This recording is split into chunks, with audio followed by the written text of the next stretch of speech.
Welcome everybody to today's 1 Million by 1 Million Strategy Roundtable for our worldwide audience. It's a real pleasure for us to work with you every week, week after week. And we've really been doing this for a long time with the mission of helping 1 million entrepreneurs reach $1 million in annual revenue and beyond, build $1 trillion in global GDP and 10 million jobs. This is our 160th roundtable. Believe it or not, it's been going on for a long time. And we have some special guests today from Jacksonville Startup Weekend. The Jacksonville organizers just had their Startup Weekend, and we have a bunch of people who have, I suppose, just formed their companies from that weekend. So we are excited to have you and listen to what all you have come up with. MJ Charmani is their host. We are going to provide you with a recording of this session, both on our blog as well as on our YouTube channel. Let me give you a few little pointers of where you'll find resources. If you're live tweeting the show, please use hashtag 1M1M. And you can join us on Twitter at 1M by 1M or at Sramana. These are our two Twitter handles. Maureen, can you freeze the video, please? You can subscribe to our Roundtable channel on YouTube, where you'll find recordings of every single roundtable. You have the URL on your screen here. And then you can also find a bunch of other interesting things there, which includes cartoons, for instance. We have this fabulous, really great entrepreneur cartoons. We also have a bunch of other cool, neat things, including 1M1M FAQs. People ask to, know about 1M1M. We have stuffed the channel with 1M1M FAQs.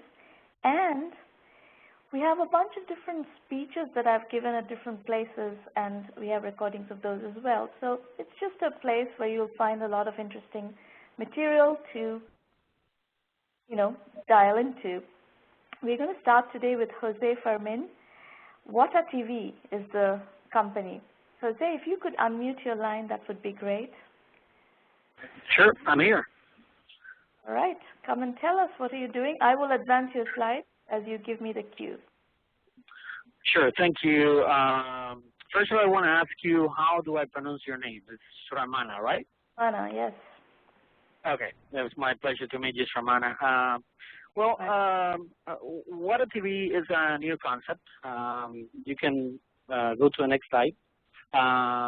Basically, what I'm trying to do is bring foreign TV to the United States or to the web through an app where I can actually charge $2.99 per channel per month on a simple a new business model. The business model that I have in mind is that I can actually charge the $2.99 and give 40 cents to every TV station per every subscriber that I get, and I keep the rest for cost. So there won't be minimums or anything like that. The people will only watch for the channels that they actually want to watch. This is born from the idea that I'm from Venezuela, and I never got actually a point that I can actually watch my Venezuelan TV, games, soccer games, and things like that. And when I start asking everybody in the States and worldwide, I found out that there's a major problem everywhere.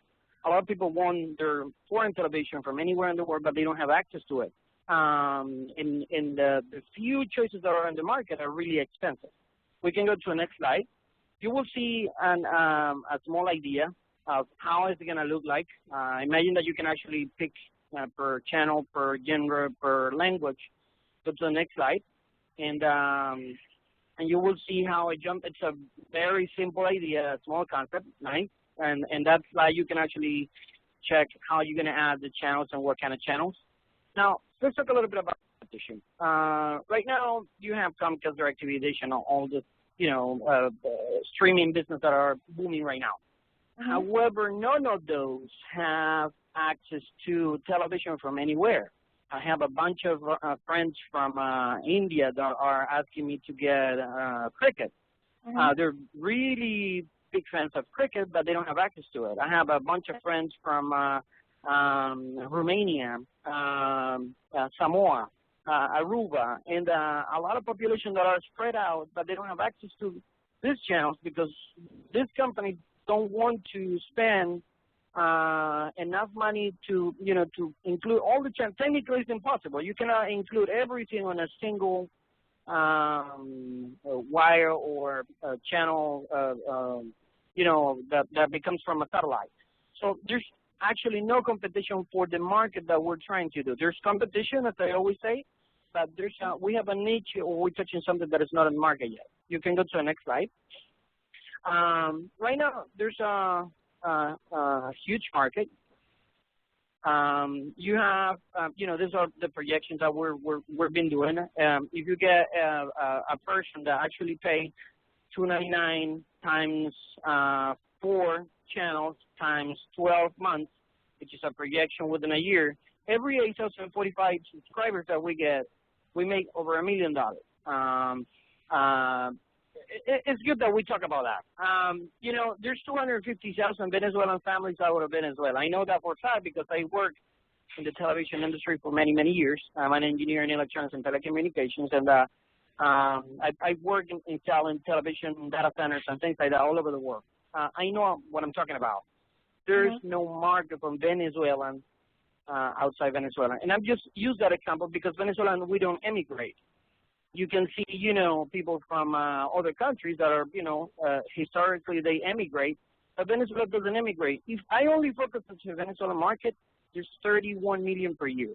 So what about the 40 million that are in the States, 48 million that are in Europe, 6 million in Australia? So it's a big, big market. We're talking about 11, almost 12 billion per year, just that market. We can go to the next slide.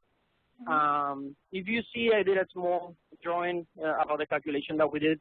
You see 259, that every 8,045 subscribers, that's our break-even point. That means that the company, if I can get enough funds to get 8,045 subscribers, I can maintain myself and actually jump to the next step.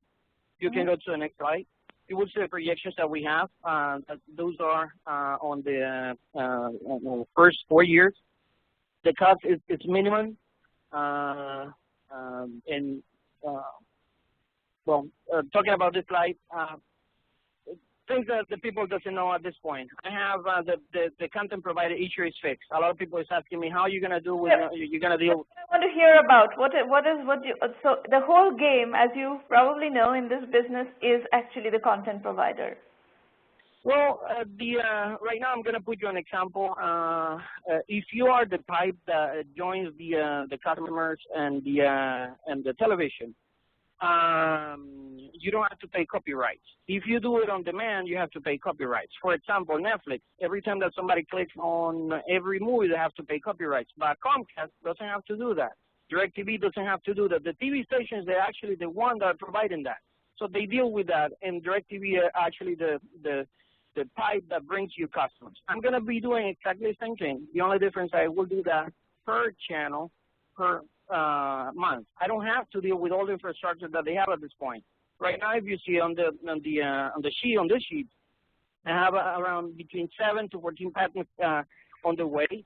They're not patent. Yeah, I'm talking to the attorney, but we identify at least 7 ideas that we can patent. I have requests from people from 14 countries, countries that I never heard before, that they're really interested about this because the population, it's really big outside of those countries. For example, Samoa. There's 150,000 families, 150,000 people in Samoa, but they have over 3 times more outside Samoa. I have already 4 people. Second, let me ask you a few questions which will clarify it for all of us who are listening. By the way, folks, those of you who are in the audience, you are very welcome to use the public chat to have your own discussions, ask your questions, and what will happen is I will facilitate the call up to a point, and then we'll move on to the next presenter, but you can continue the discussion with Jose in the public chat. So make sure you set your public chat to send to all participants so that you can participate in the call yourselves.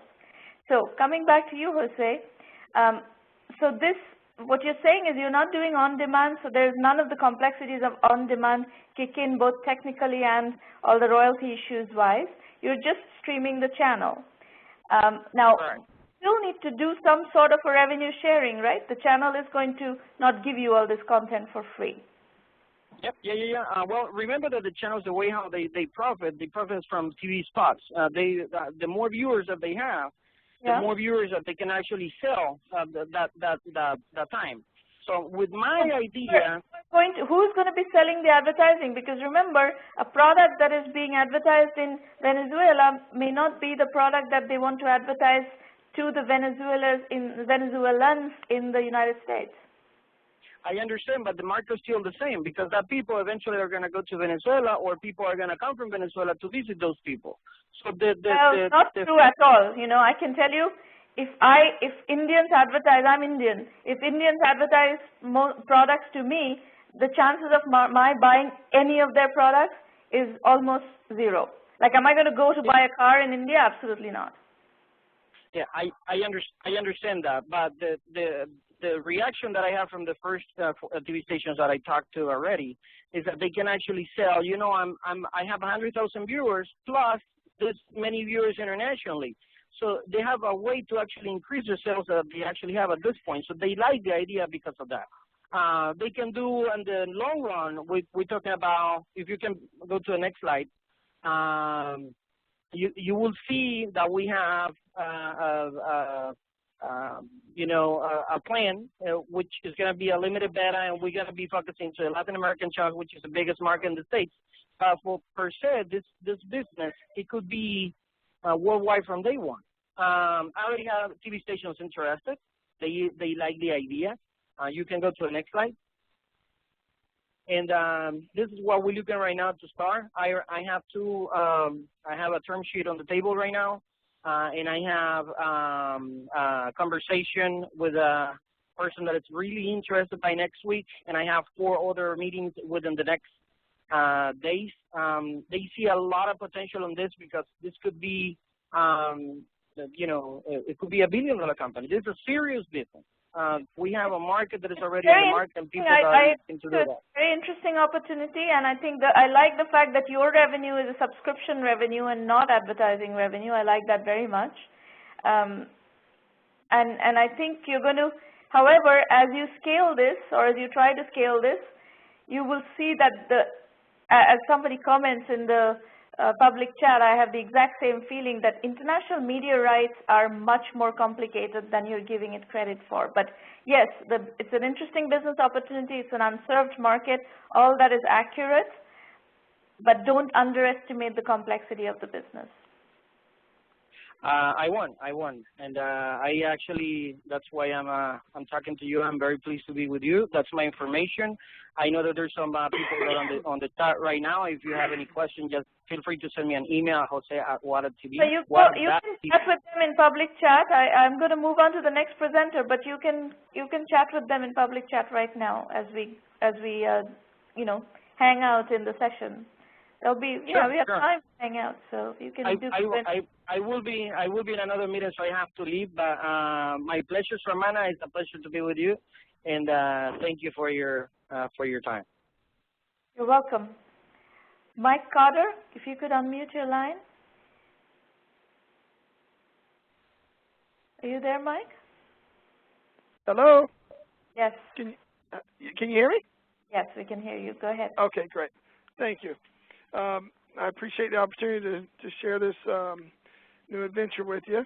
Are you on the slide? I guess I can see you have my presentation up. I'm on your slides. You just need to tell me when you want me to advance your slides, and I will do that. Okay, gotcha. Okay. All right. Well, I'm just to let everybody know that I am a professional fireman for the last 23 years, and this is why I came up with this idea. At the time that I was hired, I started a side business, like majority of firemen, because we work one 24-hour shift, and then we're off 48. So most firemen actually do side businesses on the side. Okay. Well, over the years, I've been constantly asked for, after we do a great service, they ask us for additional fireman referrals. So that's why I've created Fireman's List. And you can go to the next slide. And so with a homeowner that has, always having something done around the house, like window cleaning or plumbing or electrical or whatever, their problem is that they're having trouble finding contractors that they can trust. And so you can see here, according to the GFK Institute, firemen are ranked #1 as the most trusted profession. So we can tap into this market. We've already, been drug tested and all those things. So it's really cool. And also what I found too is that doing some research in the last few months, a lot of contractors are ex-cons and have been in prison and come out of the jails. So that's what they typically go to, is the landscaping, the contractor work, the framing, and so forth. So there's something to be said about that. And then the next slide. So that's why we created Fireman's List, a national web-based referral network of self-employed contractors that are active professional firemen. It'll be like Angie's List, but of course with people they can trust, and it's also free to the consumer. Okay, next slide. If it's free to consumers, what's the business model? Okay, we'll get into that. We're actually going to be charging the firemen to advertise with us. So 12 years ago, I actually put this company together, and within 6 months, just doing word of mouth and some other little things with very, very little cost, I was able to get 126 referrals, and then I had 50 firemen on the list and 45 different types of services to offer to the customer. And were they all local to your neighborhood? Yes, or your? Yes, ma'am. Yes, okay. Yes, ma'am. In each area. So we plan on launching this to each city, basically. Okay, next. Oh, I'm sorry. Yeah. And the only reason I need to get back to that is that the only reason that I put it to the side, it was growing so fast, and it was unscalable the way I had it set up. I didn't have it through the internet and all that stuff. So it was becoming too taxing for me, and so I had to do something, because my other business was successful as well. So trying to do both, I ended up putting that one aside, but always wanting to do it in the future. So that's where I'm at today.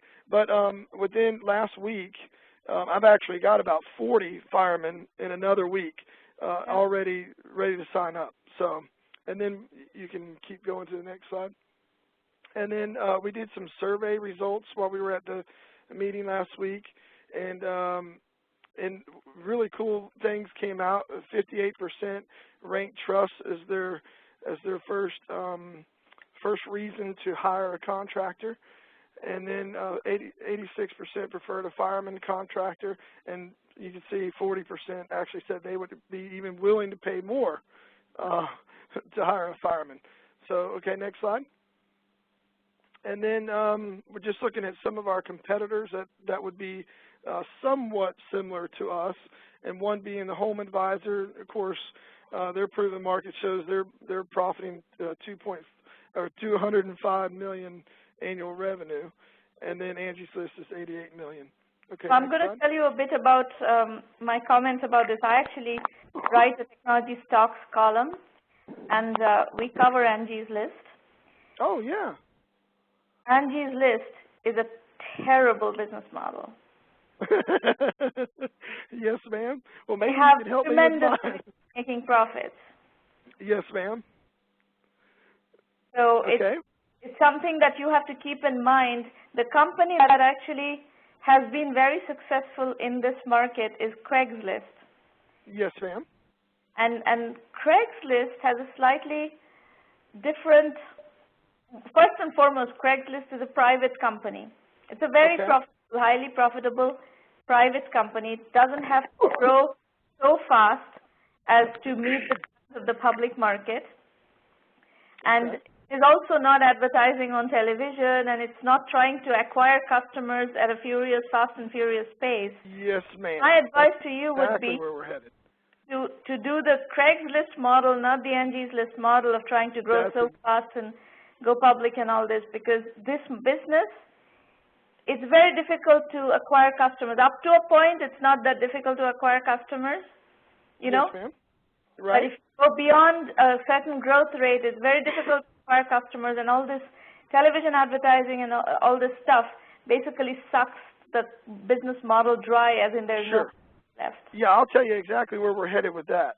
We want to be a specific target market, because we don't want just every single person calling for a referral and getting on there. We're looking at our customer base will be like an age of 30 to 85, but we're looking at someone that's around 100,000 in income and larger. So what we plan on doing, our plan is doing exactly what you just said. We're gonna actually do mail outs, specific target market to the high-end customers. We're going to mail to all the homes on the water in the area and so forth. We've got 56,000 that we're mailing to. We've already gotten all the numbers to the cost in that. And then we're going to do the Home and Patio Show and the Southern Women's Show. And we've got some networks that we're going to do with the doctors and lawyers and all that stuff. So that's exactly what we're going to do. We're going to do it on a small scale and build it up without doing the TV ads and radio ads and all that stuff. So here's a comment. When you're talking about mailing all these people, if you're trying to do an internet business, is mailing them direct mail pieces, is that the best way to recruit customers? Well, I'm not sure. I know that this is the way I built my business, and it's been pretty successful because I could target specifically who I wanted as my customer, and that's worked for me. Usually it was about a 2%, 3% return, and it worked extremely well. All right.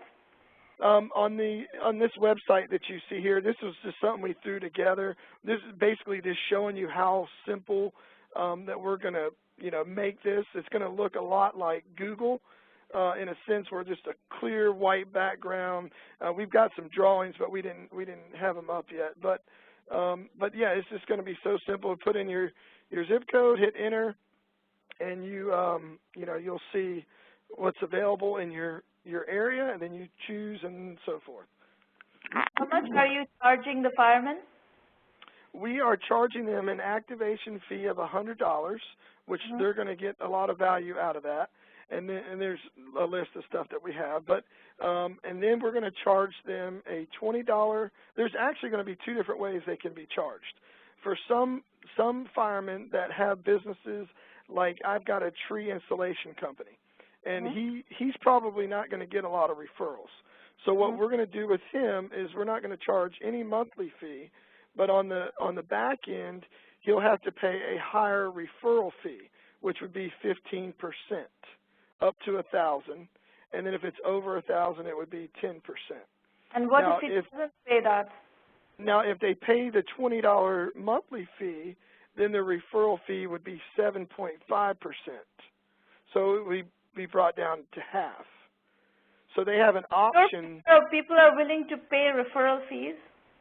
Oh, yeah, absolutely.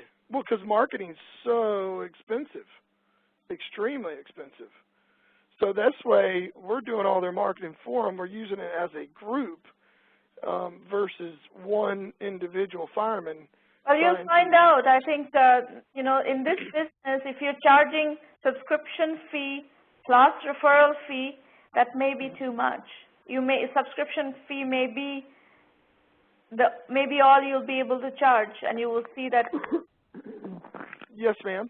Well, I mean, I've already done a survey. Experiment. You're going after a slightly different demographic, and you'll have to see how, because I'm assuming that you are talking about people who still want to continue with their fireman jobs and want to do the additional work on the side, right? Yes, ma'am. Yes, ma'am. Time is of huge value to them. If you can take care of their marketing and just fill up their downtime with these jobs, maybe they will be willing to pay you referral fees. I think the demographics are slightly different. Yes, ma'am. That's where the trick is going to be, is making sure that our target market is specific people and not random. So they are getting good referrals. Yes, ma'am. So on the market size, I'm going to let Jim, because he was working on this, I'm going to let him take it over real quick. Hello, this is Jim. And we believe research shows there's about a million active firemen in the U.S. Probably at least 40% of them have a sideline business off hours. And we expect to get at least 10% of those guys, although we really expect in our hearts more like 50% of them. The average income per firefighter per month, we believe we will generate $65. So that's like two referrals. They generate $65 after all this per month? That's not compelling. Well, if you multiply it out times all these guys, it'd be $31 million a year. No, but that's the point. The point is, for that fireman's life, $65 per month is not a big deal. Well, we hope it's going to be more than that, but we figured on 2 leads that they would get from us, do the job, get paid. On the average lead, the average job being, say, $300, they pay us 10%. So that would be around your average income. Our income, yes, not theirs. They would be at $600 to $1,000 off of just our leads. Okay. So that's if we only get 2 a month. Yeah, you make $65 per fireman per month. Right. Okay, that's fine. Okay, that's fine. Okay. Next slide. And this is where everything boils down to is what's the cost of acquiring the customer if we're going to get that $700 a year out of them. What is it going to take to give them enough leads to get 2 a month that we're getting paid for? There are consumer trade shows, sort of like spring, home and patio shows and women's show. There's newsletters that we're going to be sending to these customers that we have that will have good reason for them to forward it to their friends, and that's sort of, for referral marketing. Social media optimizing and search engine optimization. New firemen. So my overriding comment on this is you should market as heavily as possible through online marketing. And there are very specific, very well understood online marketing mechanisms with which you can market this offering. So are you thinking the social media, the search engines, or the affiliate media marketing? Big time social media, search engine. Social media? Definitely search engine, organic search for sure, but definitely social media. Okay. We believe we'll have a good email marketing would be a very, very important piece of this also. Email marketing, okay. When we start up new firemen in a city, we're going to ask for their existing customer list, put that in, and then send out to all those customers information to get them on using the list for other services. The fireman that gives us his list of customers will automatically set up any one of those that call him again through us. He does not get charged for it. So he's more likely to get that customer to come back to him if we get them trained to use us. So he has a benefit and we have a big benefit. Yeah. Also, we have truck signs for him to put on so the neighbors see him, the yard signs so the neighbors see it so we get the neighbors. And then referrals from existing customers that he already has, the affiliate marketing leads, and ads in print media. I think local advertising, there are tremendous ways of really going deep into a community, whichever community you're going after, through Google AdWords and so forth, Google PPC. They tend to be a bit expensive, so I don't know. It depends on the geography where you're going and what are the keyword prices on those geographies. You could also do it with search engine marketing, but email newsletter is going to be an incredibly important piece of this. Yeah, we think the newsletters will work. Okay, so getting the firemen we think is going to be the easier thing, but there's several ways to do it. LinkedIn, we're going to set up a network for just the firemen for ourselves where we're going to help them have their own network. We can get a hold of the unions. They'll give us a list of guys. Then there's social media contacts to visit stations. And by bringing them extra value adds to being a member of this organization, we'll have classes, online instruction on business skills and acumen building. Okay. All right. Obviously, local, state, and then national. Next. You won't get to national by year 3 probably, but that's okay. Right. Well, yeah. Financial projections. This does not have, on the expenses taken out, this does not have advertising taken out. We're not sure exactly what that's going to run yet. And we don't have an income. 39,000, 390,000, that's the revenue line or the cost line? That's the revenue. Our expenses are at the, over on the line expenses. And that one,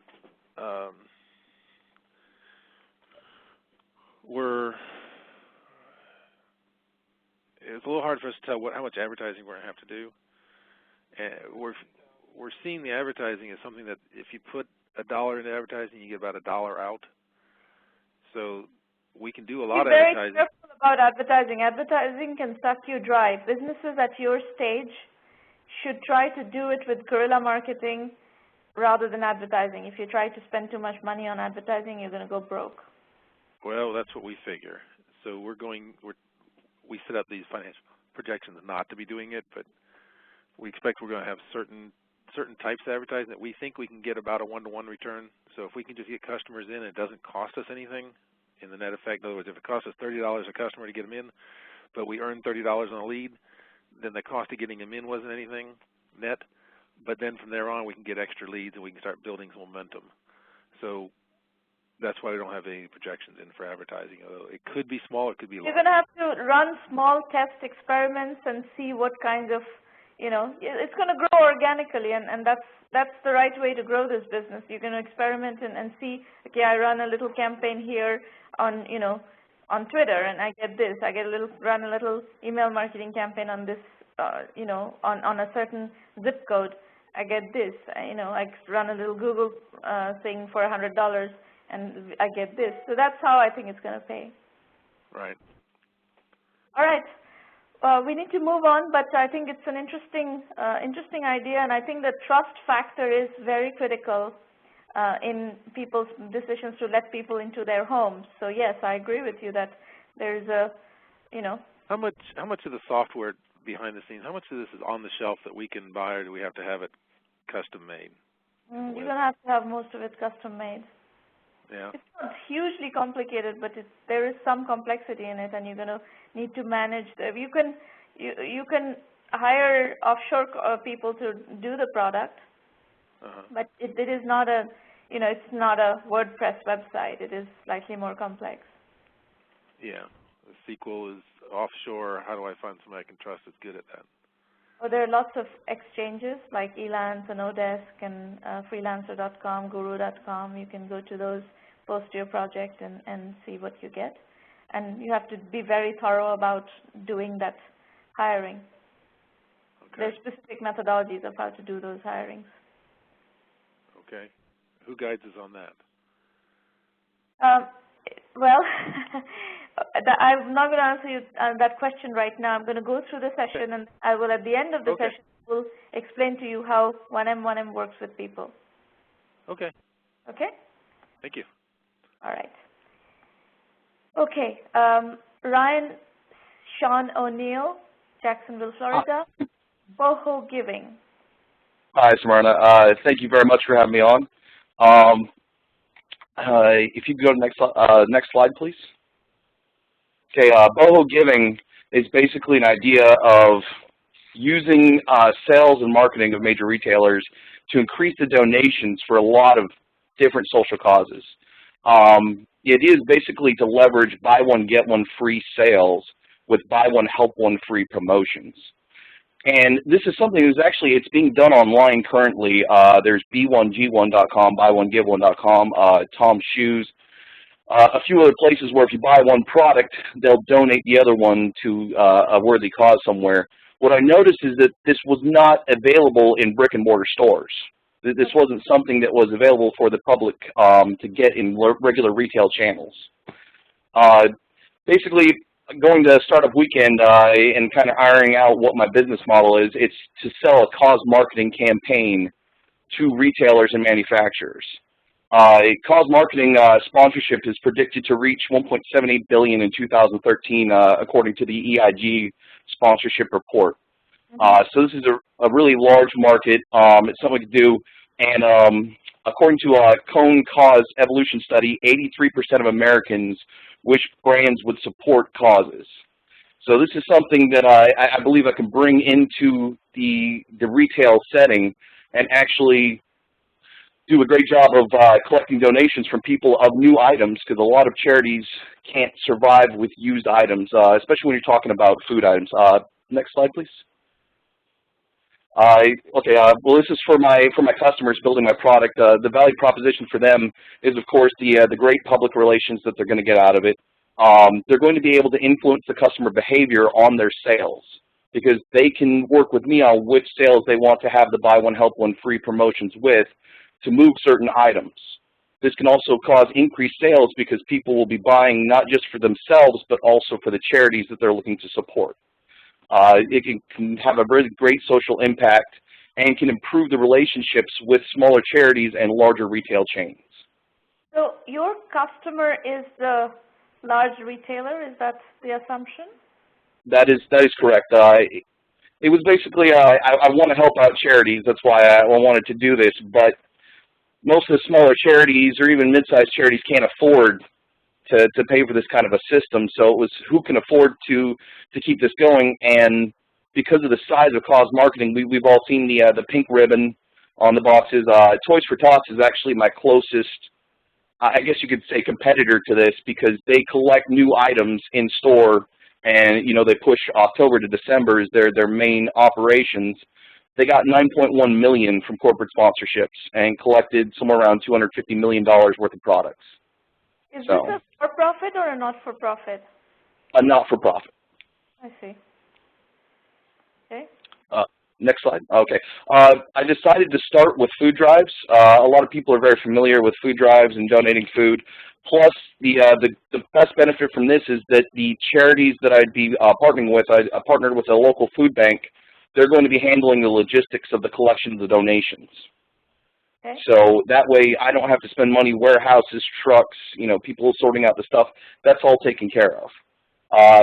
And does every city have or city, town have a food bank? All the major metropolitan areas do, and most of them are connected in with Feeding America, which Second Harvest is a part of, and I'm hoping to be able to talk to them soon. So this is something that is definitely going to hit the major metropolitan areas first, and then from there I would be able to follow the logistic channels of the charities to expand the program.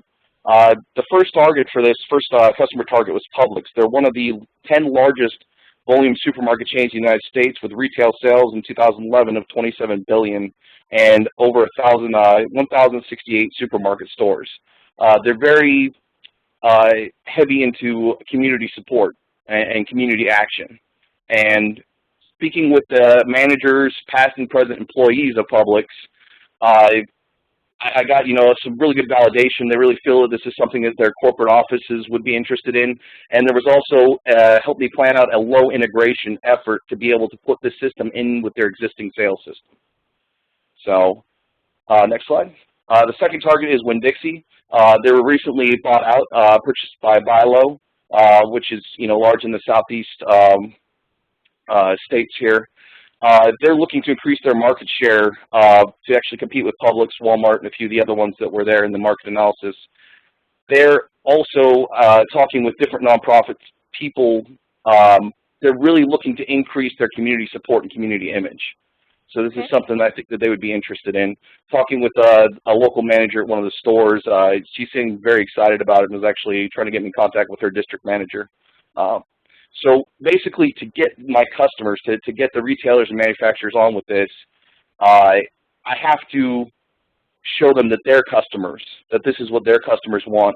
A lot of it is going to be market research, surveys, possibly petitions, to show that people want to have this ability in store, because it gives the average American consumer the ability to donate items to local causes without having to do any more than go on a regular shopping trip. And then when it's promoted with sales, it will make it that much more appealing for them to give. So, and why are you doing this as a not-for-profit? Is there no business model that you can come up with? Actually, I looked at there's definitely, I talked with some people. This is something that could be a for-profit model, but I'm actually, I'm a Iraq veteran. I have a medical disability, so I'm not really looking to make a very large paycheck. I'm pretty well taken care of. I want to help a lot of different social causes around the United States. But it's not about you. I think it's a question of, but if you want to realize a vision, yes, there are some certain dynamics of not-for-profits and there are certain dynamics of for-profit businesses. And in general, if you really want to have a very large impact and if you can figure out a business model that actually flows with the business, it's easier to scale. Otherwise, you're going to be depending on people's charity to help you sustain yourself. Well, one of the ideas, and again, this is something that I won't really know until I approach the stores and enter negotiations with them. But it's actually to negotiate for a piece of the profit margin on all the items that are donated through this promotion as a cost for the cause marketing campaign. I think that would be too much. I don't think they would share a piece of the profit margin. My guess, you should ask, and you can ask, you should ask. You should not take my word for it. It's just my gut feeling. I'm just giving you my gut reaction. But I doubt that they would share profit margin. But they would be willing to pay you to help them, do something. I think, there are multiple stakeholders here. You're helping the food banks. You're helping the retailers. You're kind of providing some sort of a bridge. And the question is, what is the bridge that you're providing? What are you providing in between that is enabling all this to happen? And then you can, if you figure that out, then you can figure out how to charge for it. It's not clear what is it that you're providing in the middle. What is preventing from, it's an idea, what is preventing a retailer to go to the food bank directly and cut you out? What is the value that you're adding in between? Absolutely, and for the most part, because those are questions that I've absolutely run across. This is larger. I'm going to try to grow this into a brand for donation. So instead of it being, between one supermarket and one food bank, this would be something that would be seen as a brand across multiple retailers. If it's recognizable, I think more people would do more donations because the more that we know a product, the more that we have loyalty to a product, the more we use it. So if BOHO, B-O-H-O, is actually built into a donation brand, going into a store, more people would be familiar with it and know how it works and be able to use it. So it's based off of the size, the scalability of it. So, but a brand can be built when there is some value that brand is providing. So you have to work out what are the services or what is the infrastructure that's coming with that brand, which at a much higher level. Okay, good. It's an interesting idea, and definitely you should keep working on it, and do give some thought to whether you want to do it as a for-profit or not-for-profit. My bias actually is for-profit. Okay, thank you so much. Okay. Next is Karthik Kadirvel and Sona Musuvijan in Florida, and then Kumaran Mahendran and Neha Behani in Mumbai, India. Who is presenting? Hey, good morning. Go ahead. Hi, my name is Karthik. I have a PhD in electrical engineering, and I work as a full-time designer at Texas Instruments, and music is something I work on my free time that I'm very passionate about. Okay. Next slide. Consider this. You walk into a bar or restaurant and the music there is really bland and boring. And you know what? You can't do a thing about it. Consider this when you could walk into a bar, walk up to the jukebox, drop a few quarters, and remember all that excitement that used to come when the music actually played. Next slide. Mujik wants to recreate the magic of the jukebox, but with a modern-day touch. So what does Mujik allow? Mujik allows the patrons at a bar to personalize their music experience, and they do this by requesting their favorite songs but through a simple app. And what does the bar owner get in return? What they get is they get to engage with the customers more, build brand loyalty, and as a bonus, tap into the new revenue stream, which is the in-store music experience. First, let's see how this works. The jukebox machine that you see is replaced by a simple tablet which runs the proprietary app. All the merchant has to do is put his existing music content that he's already licensed and licensed for onto the tablet, and our app makes it into a jukebox. On the customer side, the quarters are replaced by a simple application that runs on a smartphone. And how would we build brand loyalty and increase engagement? A simple example would be the case where if you order 5 drinks, you get a shot at the jukebox, and if you order 5 songs, then you get a free drink. So you can start engaging with the customer more. Okay. Next slide. So to see if there is a market for this, we queried about 70 people during Startup Week in Jacksonville at the local mall, and this is the responses we got. About 75% of the people said they love the concept of the music and they'd be happy to try out. The more important metric was 68% of the people said they would change the place where they hang out if they could personalize the music. So this was on the end customer side. We also spoke to 2 bars, and they said they were interested in pursuing this idea and wanted to beta test it. And the other one was there's an in-store music entertainment provider here in the Melbourne, Florida area. Basically what they do is they provide the jukeboxes, the pool tables, etc. for the restaurant industry. And he personally has been in the industry for about 40 years, and he has access to about 1,000 of these establishments. And they said they were really interested in this and they would be interested in beta testing it. The last important thing is a little collage on the right. About 50 people were really interested in this, and they all provided their email IDs and wanted us to keep them updated, and they would be interested in trying out the locations that have this service. Okay. Next and slide. this is all in Jacksonville? This is in the Jacksonville area, yes. And the bar and the store, all those are Jacksonville? Well, the bars, one of them is in Jacksonville, one of them is in Orlando. We are closer to Orlando, actually. So after Startup Weekend, we started talking to local establishments in our area, and the in-store entertainment provider is in the Orlando area, actually. Okay. Right. So for the revenue model, we came up with 2 main revenue streams. One is from the end customer itself, and the way we would monetize them from is they would buy Muji credits and they would pay per request. They can do personalized dedications, and they can do priority requests wherein they get to cut in line. And then the other model for revenue is from affiliate downloads. Say they hear a song that's playing on the jukebox, they can buy it from various music stores, and we would get credit on affiliate referrals. And the fifth one was through local brand promotions, whereby we can local band promotions, whereby if there is a local band, then we can play every 5th song that's going to be played on the jukebox is a local song, and they can buy spots on the jukebox. So let's consider the numbers for this. All the numbers that you see here on this slide are for a single bar. And the numbers that you see for dollar per unit and units per day are very conservative numbers. Multiplying that for a month, we can say that the revenue for a typical bar is about $1,000 per month. The cost in terms of maintenance, depreciation, insurance to get the system up and going is about $80. And after a 25% revenue share with the bar, we believe that we can clear about $700 per month.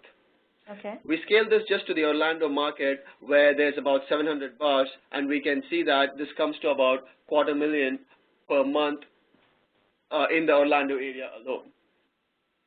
Okay. Next slide. So here's the rollout strategy. Right now we have a working product both for the jukebox app that runs on the tablet and for the consumer app that runs on the end consumers. And we want to start off by beta testing is about 10 independent restaurants and bars. We want to start with the independents so that they have more, so we can easily meet the person who makes the decision about the music in the in-store location. And we are going to learn from them and start incorporating the features they provide. So we're going to product development and enhancement is also going to go on in phase 1. Yep. In Q2 and Q3, we want to roll it out to about 25 more establishments, and at this point, we want to work with the in-store entertainment provider who has access to a lot more locations. Okay. And phase 3, we want to talk to smaller regional chains so that we can get the scale going, and at the same time start with content providers so we can have easier access to content. So this is our planned rollout strategy for 1 year. Okay. Next slide. There's 2 main competitors in this industry. One is Muzak. Muzak is the default go-to player in the in-store and elevator music space, actually, and they have their own content. The main drawback with them is that they are not interactive. Users, establishment owners just pick a channel, and that's all they can play. The other main competitor is TouchTunes, who's in the actual jukebox space and is deployed throughout the U.S. And The main drawback with them is they actually give out physical jukebox machines, and these machines cost about $5,500 per installation. You have to buy a mandatory maintenance contract with them irrespective of whether you make revenue or not through the jukebox. And then there is retail and storage space requirements. So in conclusion, Mujik provides the least capex solution with rich customer engagement. How big is TouchTunes business? Sorry? How big is the TouchTunes business? Do you know? They're the biggest player in the thing. They have about 46,000 locations throughout the U.S. They're established throughout the U.S. They have licensing deals with the three main music providers like BMI, ASCAP. So that's, and how? how big. What is the revenue level of TouchTunes? TouchTunes, I'm not sure. The TouchTunes as a company is not doing very well actually. They just went through bankruptcy, and then they wrote off about 50% of their debt, and they have come back in the market, and they are, hundreds of millions of dollars is what their revenue is, but the company as such is not profitable. And talking to the in-store music experience provider, they said it's because he thinks it's because they have this huge requirement that you have to buy this device. So that's what we know about TouchTunes. Because part of the process of working on a concept is to understand who has catered to that need before and what has worked and what has not worked. And the thing that I have not spent enough time on, and we're probably not going to spend too much time on it more because I still have to do 2 more people, but you may want to understand your revenue model and the sources of revenue and the profitability and all that fairly well. Okay. You have some assumptions here. You need to validate these assumptions at a fairly granular level because if whatever happens at the unit level is going to happen at scale.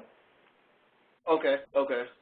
Validate this, and we would Because do this by what I understand it's a very expensive machine. There's maintenance and all this stuff, which makes it an unprofitable business because they have to have people doing the maintenance all over the place, which you're taking out. Maybe that's that takes care of the main problem with the business. But you should analyze the TouchTunes business in gory detail and see where it's failing and what part of the business model is failing.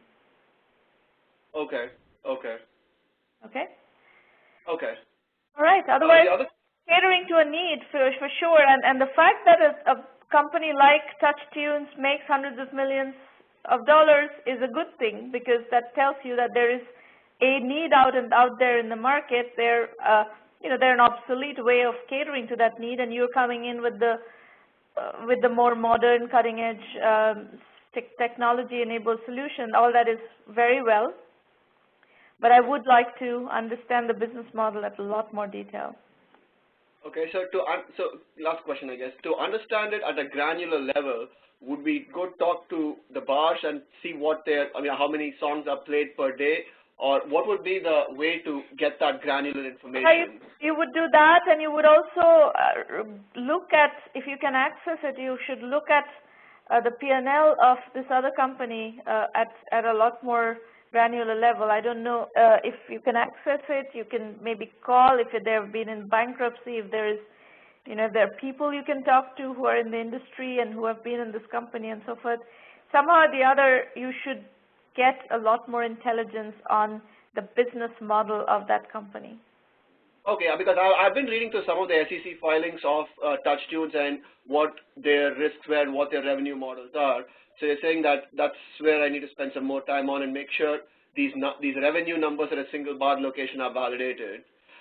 So would it help to just beta test it in 10 locations and just get first-hand data? Yeah. I mean, basically we are bootstrapping, so. There's going to be difference in the behavior as well because right now everybody is, even if they're sitting at a bar, they're constantly looking at fiddling with their iPhones and whatever phone they're on. And there is a very different behavior than what the jukebox behavior is. So, and that behavior is most likely more in your favor. So yes, right. Absolutely. Okay. Okay. All right. Thank you very much. You're welcome. Ian Carby. Hello, it's Sramana. Can you hear me? Yep. Excellent. I'd like to thank both you and Maureen for putting together this forum. It's very helpful to me. It's been very helpful. I've been on a couple of calls over the course of the last couple of weeks, and it's given me, a lot of ideas and a lot of clarity around, the direction that I should pursue. So thanks once again. Hi, everyone. My name is Ian Carby, and the name of my company is Oral Nation. Our goal at Oral Nation is to create a user-configured web mobile aggregator that's geared towards the promotion and the purchase of live performance audio recordings. We believe that this would allow us to work with top event producers and musicians to take advantage of the changes that have been occurring in the music industry. So let me just back up a moment. Over the course of the last couple of years, we've seen the growth of the live music sector, whereas studio recorded product is having difficulty getting return on investment. That's right. So the creation of this web mobile aggregator would allow us to take advantage of that situation. The benefits specifically to promoters, musicians, and fans. Specifically, promoters and musicians would be able to increase their bottom line. Musicians would be able to have a web mobile presence, which is vital to their keeping their fan base engaged. And fans would be able to fulfill the emotional need of being able to take the live experience with them. So what are you doing here? What's Basically, value proposition? Pardon me?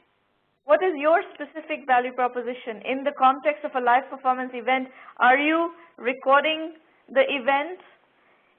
Yes. We're building on an existing Web.1 success story. If you go to the next slide, you'll see. There is an existing Web.1 success story that has been out there for quite a few years, is successful, and has existing relationships with a lot of artists, specifically within a particular genre. In working with musicians, I worked with a band that actually was attempting to upload their material to this web portal, and that's when I became curious, because I realized that this portal had not been embracing technological changes. So I decided, to begin the process of validating my idea. So the question being, could fans be prompted to take the experience with them during the performance, and how would they respond? So in the fall of 2011, I went on tour with a particular artist, and while the artist was performing on stage, he would say specifically the words, "You can take this experience with you," and subsequent to the performance, we would actually get a 15 to 30% response rate from the audience. So 15 to 30% of the people who attended each show actually chose to purchase the recording of that live performance that they just experienced.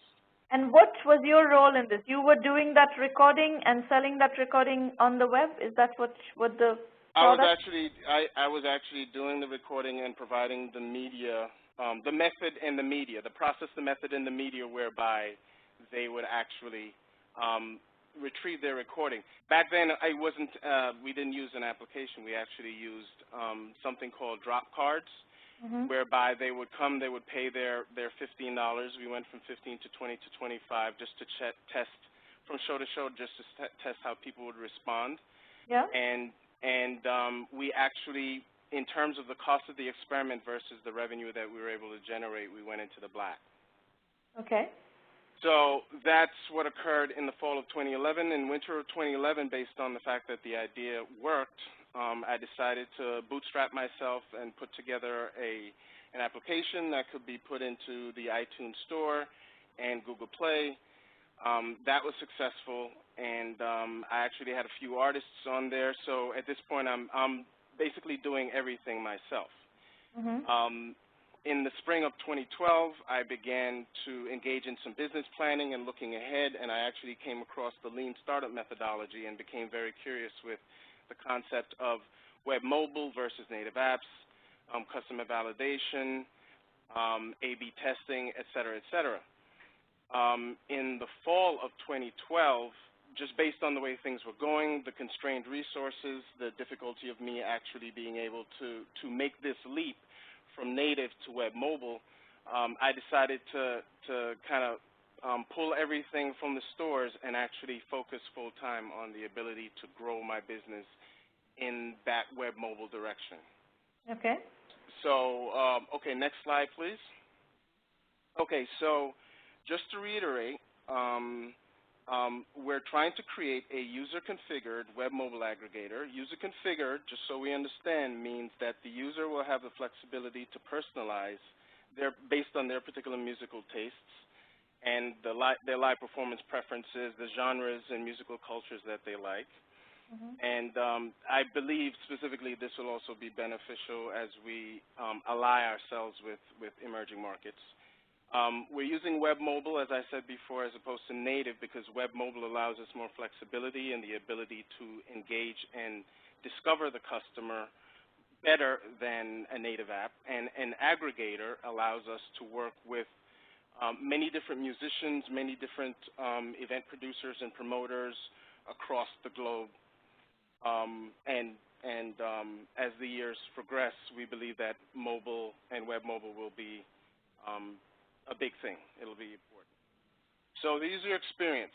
The user is first, based on alliances created with event producers and promoters, the user will first be contacted or notified. Our primary channel will be through the event producers. At the time that the user is purchasing their ticket, they will be prompted to choose a bundled purchase that would allow them to purchase the live recording for a minimal price at the same time that they're purchasing their ticket. If they choose yes, they will then be prompted to configure their account in waiting for that performance recording after the show has been complete. If they choose no, they will still be prompted to download the app so that they can stay abreast of updated information as the show draws near, 72, 48, 24 hours before. During the performance itself, any concert attendees that chose to download the application but did not already choose the bundled purchase would be targeted using a geo-targeted push to actually, once again, offer them the option of making that particular purchase.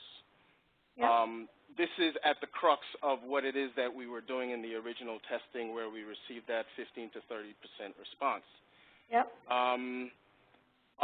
So that's the user experience. Basically, 24 to 48 hours after the recording is over, the media would be distributed digitally, and you know, that would be the fulfillment of the user's need. The media would then be archived for gamification and future purchase. For instance, you know, oftentimes we'll find that a person that didn't attend the show, but because they're a fan of that particular band, they chose to pretend to purchase that particular live performance recording just based on what it is that they're hearing from social media. So I just want to kind of scale this, at least mentally, for everyone.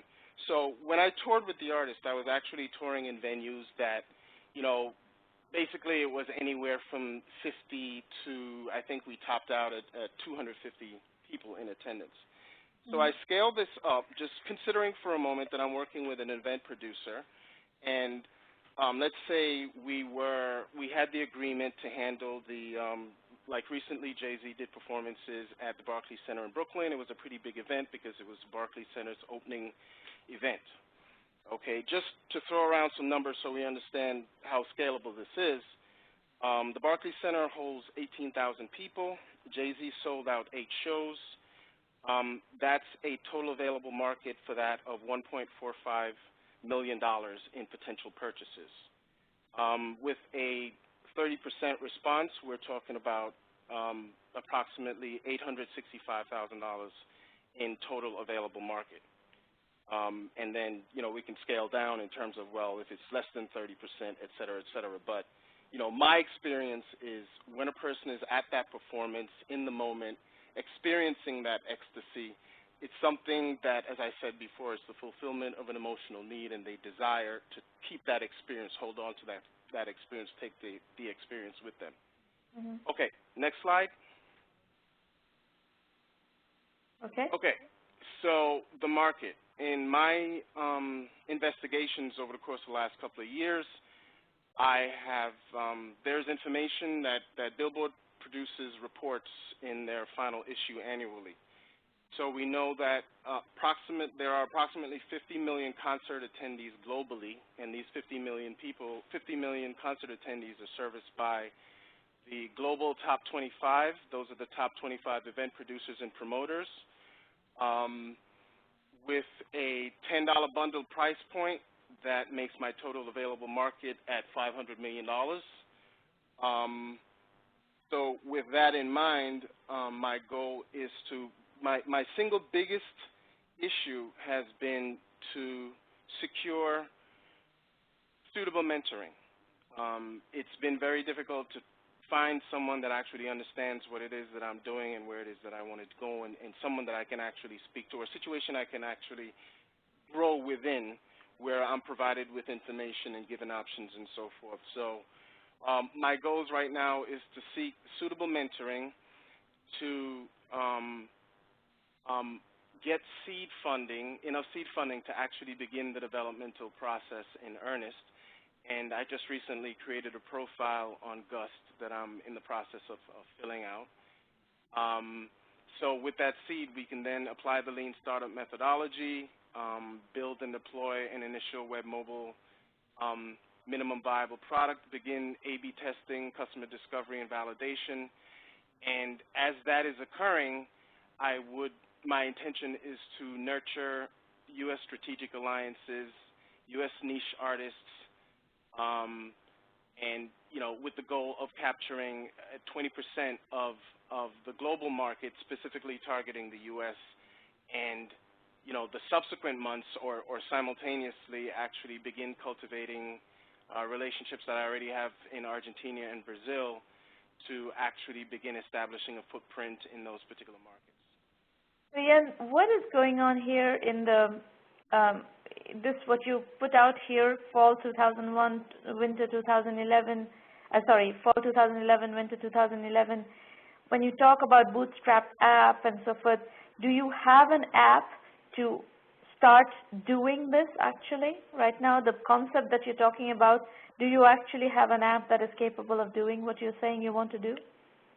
I actually put out an app in the iTunes and Google Play Store via Mobile Roadie. I then pulled that app back because it's a native app and I can't do what it is that I now realize that I can do using a web mobile application. So I actually have the binary on my machine, and there were 800 people that downloaded the app.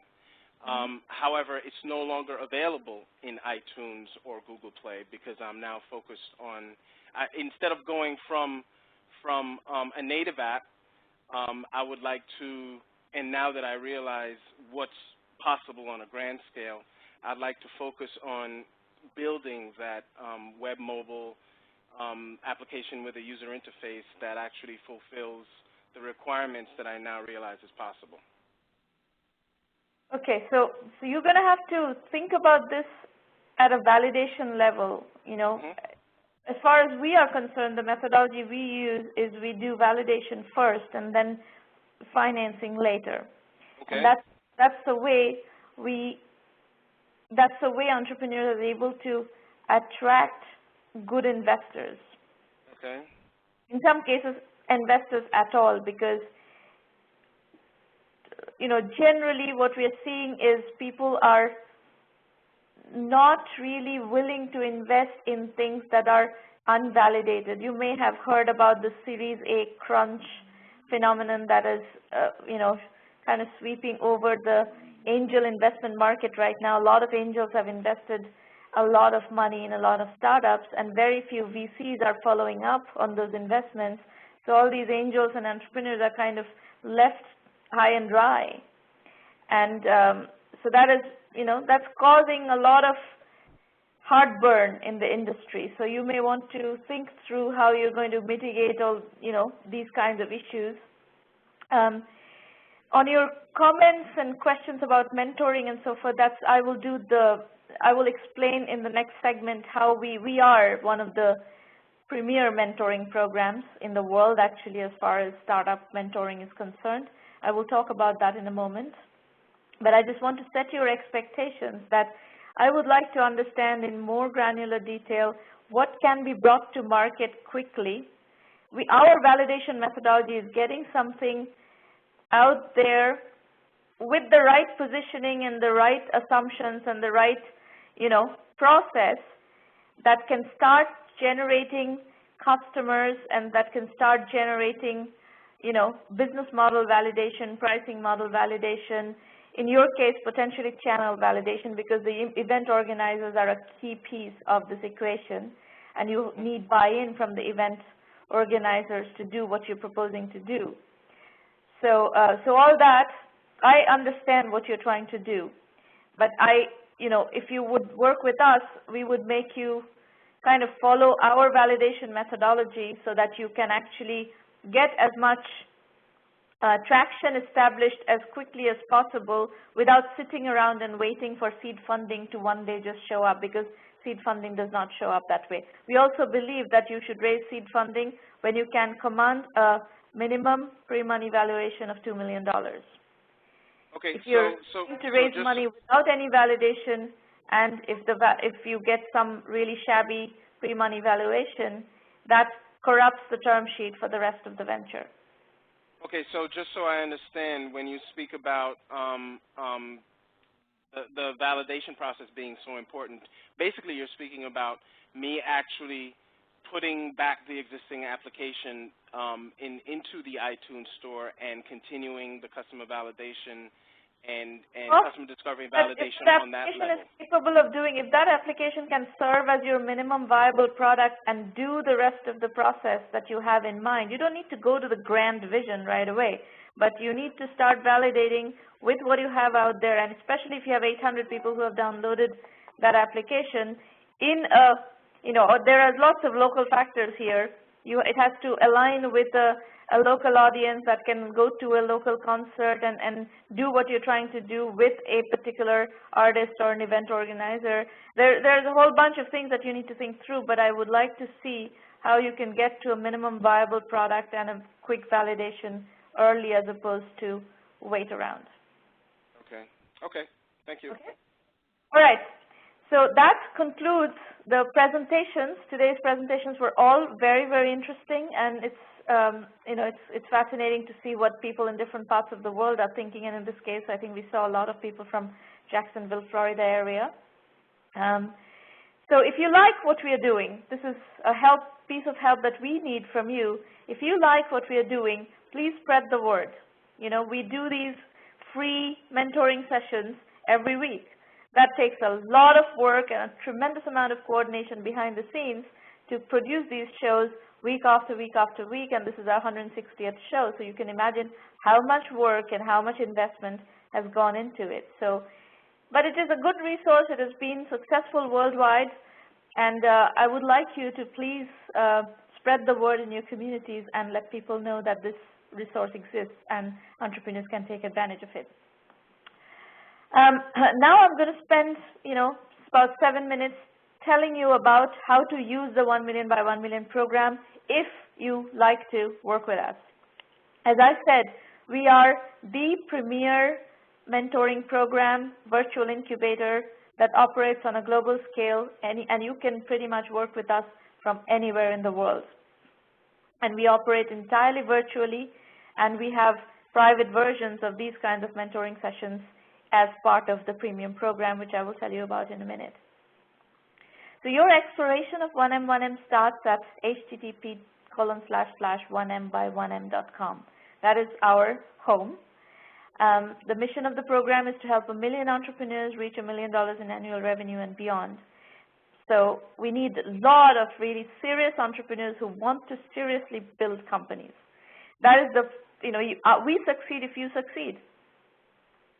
The only way we are going to succeed is by making you guys successful and playing a small role in your journey of building your dream company. So in terms of base level resources, I'll point you to our blog, which is a very rich blog full of case studies, full of trends, full of guidance on entrepreneurship. And you can go there, access that for free. That's at sramanamitra.com. You can access it from the 1m-by-1m.com homepage as well. And you will find lots of inspiration, lots of role models in there, in our coverage.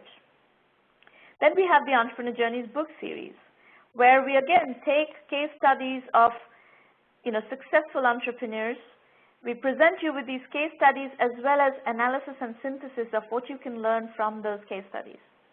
And there are 4 volumes of the Entrepreneur Journeys series that you can find on Amazon and Kindle internationally, and then in India you'll find it on Flipkart.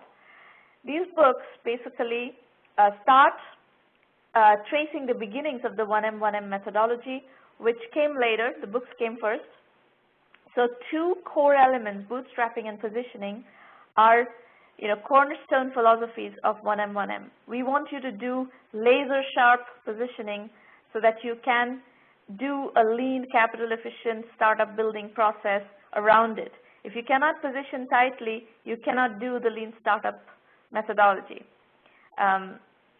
So we do pay a lot of attention to conserve your cash. Cash is king.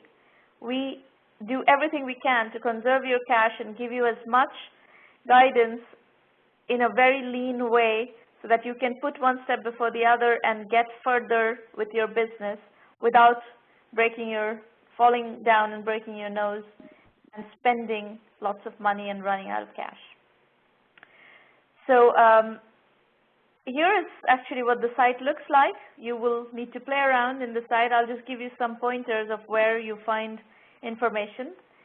So these free strategy roundtables happen every Thursday morning, and if you go to the site, right on the top navigation bar you have the link for the free public roundtables, and you can find the schedule as well as register there. We have had over 15,000 people attending these sessions. We've coached hundreds of entrepreneurs, so we have a very, very deep understanding of entrepreneurs and their needs and their issues. We've built a premium program using that knowledge of working with entrepreneurs, and what we've done is basically we have recordings of every single session. If you go to the YouTube channel, which I shared with you earlier, you will find recordings of tons of these mentoring sessions, and you will learn just by listening to those as well. But in the premium program, what we have done is we've isolated all these different issues that we're seeing amongst entrepreneurs, and we have created a curriculum. We've created methodology and curriculum. Like, we teach validation methodology at a very granular level. We teach positioning methodology at a very granular level. We teach bootstrapping methodology at a very granular level. So what you will get here is an organized, very compact, very efficient way to learn what you need to learn as an early stage entrepreneur. And this curriculum is delivered in form of video lectures and case studies. Let me tell you a little bit about the case studies. We've been doing case study development for 6 years. Hundreds of really successful entrepreneurs have come to our forum and shared their success stories and their journeys, what they've learned, what they've done right, what they've done wrong. And we have created these case studies for the last 6 years. Today, 1M has the largest and the most intense collection of case studies anywhere in the world, and that includes the top schools. Nobody has focused on early stage entrepreneurship in IT and IT-enabled services in the way we have. And as a result, we have the best curriculum and the best collection of case studies in this domain.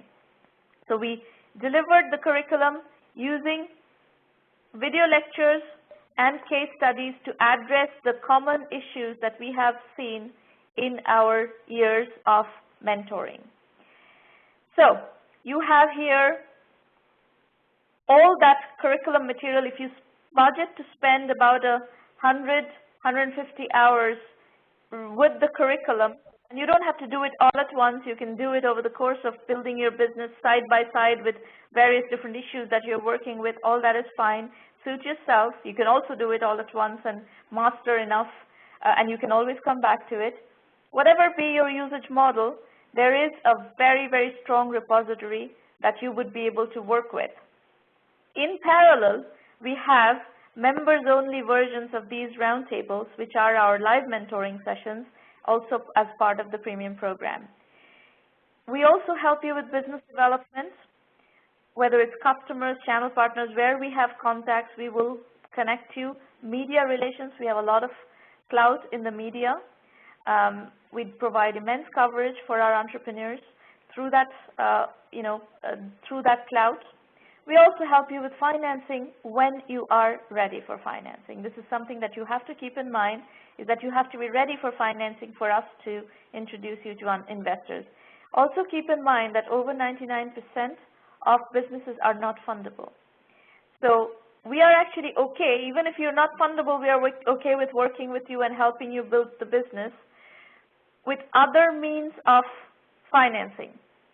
So when I say fundable, I generally am referring to VC or angel funding. VC and angel follow the same model. They're just two sides of the same coin. It's a stage game. Angels operate early stage.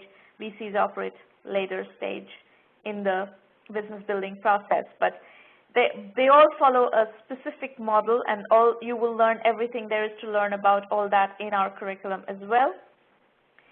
But there are other models of financing, and if you are not financeable by the VC model, there are other models of financing, and we teach you those as well. And there is pure bootstrapping, which again, we have a full curriculum modules teaching you about how to build a business in a self-finance bootstrap mode. So when you come into the program, the first thing we want you to do is calibrate yourself. We have a 1M1M self-assessment, again accessible from the top navigation bar, and we want you to calibrate yourself on where you are on each of these vectors. And if you're a premium member, you have curriculum modules teaching you about each of those topics. If you have skill gaps or knowledge gaps in each of these areas, you can fill those by using the curriculum modules. So all this is happening at 1mby1m.com, again, reminder. The premium program has a navigation bar. You will find all the information about the program, what to expect from the premium program. There are video FAQs on all the commonly asked questions. So there's a tremendous amount of resource for you to explore the program and understand the program and make your decision whether you want to join us and take advantage of this program to build your business. And the charge is a $1,000 annual membership fee. We offer $375,000 worth of value for a $1,000 annual membership fee. And Maureen can give you the link to the $1 Million Club. We've recently introduced our $1 Million Club. In fact, Maureen, for the follow-on sessions, you should put slides with both the $1 Million Club link and the quantifying the $375K versus $1,000 link. But for now, give the links in the public chat so people can use them now. You will see that we provide value on so many different vectors that if you were to go somewhere else to find those resources, the cost would be prohibitive. So we teach the curriculum as a core curriculum and electives, and we want you to really master the core curriculum. Every single one of you has to master the core curriculum. Whether you do it through us or do it by trial and error and by making the mistakes that you're going to make inevitably, you will need to understand these issues. You will need to understand bootstrapping. You will need to learn positioning, market sizing, customer validation, financing, customer acquisition, team building. These are essential pieces. One of you asked me, how do you get coaching on how to get your minimum viable product built by an offshore team? Well, we coach you on all of that stuff. But you have to understand all of the dynamics of these pieces to be able to bring a business together. In addition, we have elective modules which are aligned with the trends in the industry. And these trends are basically trends where we see the maximum amount of our startups. So Web 3.0 and e-commerce is an elective module. Cloud computing and business solutions is an elective module. Outsourcing and consulting is an elective module. Mobile and social apps, gaming, healthcare, IT, online education, these are all elective modules. And whatever be your business or whatever is your interest area, you will get a lot of domain-specific guidance also in the elective modules. They follow the same basic methodology of video lectures and case studies. So that gives you an idea about the curriculum. We encourage you to spend at least 50 hours on the core curriculum and then possibly another 50 on the electives. But do budget curriculum time as you plan to come into the program, because it is one of the key ways that we deliver mentoring in a scalable format. The combined video lectures and case studies that you can do on your own time and then ask questions in that curriculum area, combined with the live mentoring sessions like these that we have for premium members only, that's what makes us scalable. So again, reminder, our methodology is lean, capital efficient, bootstrap startups. It's very important that you remember that and do not come and say that, oh, I need to raise money right away, because that is not the methodology. And the reason it is not the methodology is that's not how the financing market works. The financing market is looking for you, the entrepreneur, to take out the risks. And the more risk you take out, the more you become fundable. That's what we keep in mind, and that's what we teach you how to do. As I said, we do a lot of media coverage, and if you look at the coverage of the 1M Premium members page, you will find tons of examples of how we help you get coverage and how we get you out there, because I believe that PR is an incredibly important part of, building a business. PR is a cornerstone value of capitalism. If people don't know that you exist, no one's going to buy your product. So it's very important that people know about you. We also give you access to our Twitter channel and all other social media channels. We have huge Twitter, Facebook, LinkedIn presence. And we let you use our channels, again, to get your message out there. And there are very specific methodologies on how to do that. So if you go to the site, on the bottom navigation bar, actually, you will find links to that Twitter channel video, and you'll get a flavor of both how we teach the curriculum as well as the kinds of resources we make available. We ourselves do a lot of coverage of you on our blog. Our blog has been around for 6 years, is a very well-known, very well-regarded blog. If we cover you on an incubation radar or deal radar series, investors are monitoring those. Very recently, I wrote a piece about entrepreneurship in the Midwest, and I covered some of our Midwestern entrepreneurs. And one of them got a call from an investor, and then he comes back to the private roundtable like, Sramana, this investor is calling me. What do I do? So there are, charming stories of stuff like that happening in our program. So that gives you a flavor of what the program is. We do have an affiliate program, and those of you who are doing entrepreneurship development work in different communities, you're most welcome to partner with us as an affiliate partner. And then we have, this upcoming free roundtable schedule is every week, basically on Thursdays, 8 a.m. Pacific time, and pretty much every week. It's not just February. Every week we have these free roundtables. One other pointer is another book that I wrote, Vision India 2020, that has $45 billion business ideas that you're most welcome to take one of them and implement it. And that's pretty much all I have to share with you right now. We have we've pretty much exhausted the time that we have allocated for these sessions, but if you have any questions, use the public chat to very quickly ask your questions if you would like. And also, while you're doing that, please tell us where you're joining from, who you are, what kind of products or projects you're working on, and how did you hear about 1M. So we have a very quick little time to do some networking and getting to know you. We love to get to know you. We love to know where you're coming from, what you're working on, and you get to meet people that way as well. So very quick little, public chat time. Anybody? I hope you enjoyed the session today.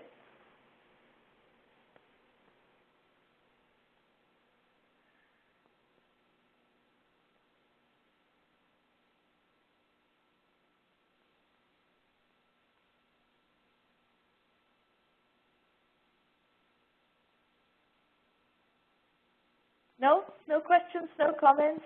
I don't see any questions, comments, introductions, nothing. So in that case, I will say goodbye to all of you. It's 9:30 a.m. Pacific time, and we try to finish the session in an hour and a half. We've tried to do it in 1 hour, but it hasn't really worked because it takes more time than that to finish all the presentations. Shivaram says he's a regular on the public roundtables and setting up a training company for retailers. Yeah, we've met before. Glad you keep coming back, and I hope you're learning from these sessions.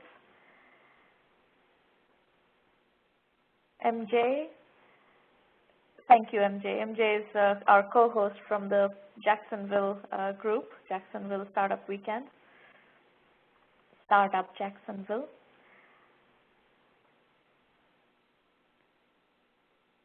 And he says, thanks so much for your help to the Startup Jacksonville participants, Startup Weekend Jacksonville participants.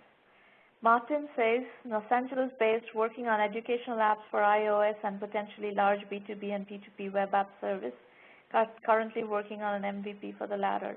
We actually have a lot of education, edutech companies, including iPad apps and all sorts of things, various kinds of education. It's a very, very active area for entrepreneurship right now from our experience. And we actually have a module, elective module on online education / educational technology. Martin, here's the app for kids, Tommy Teaches. There you go. Folks, check out Martin's app.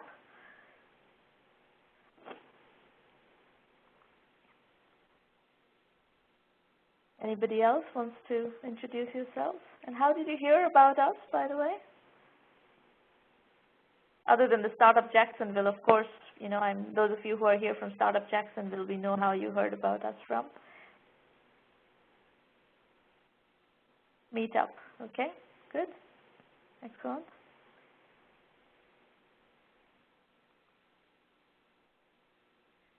All right, well, looks like nobody else is saying anything, so we look forward to seeing you next week. As you saw, the next roundtable is on February 14th, Valentine's Day, so make us your Valentine and come spend a little bit of time with us working on your company and your startup education, and we look forward to seeing you there. Bye-bye.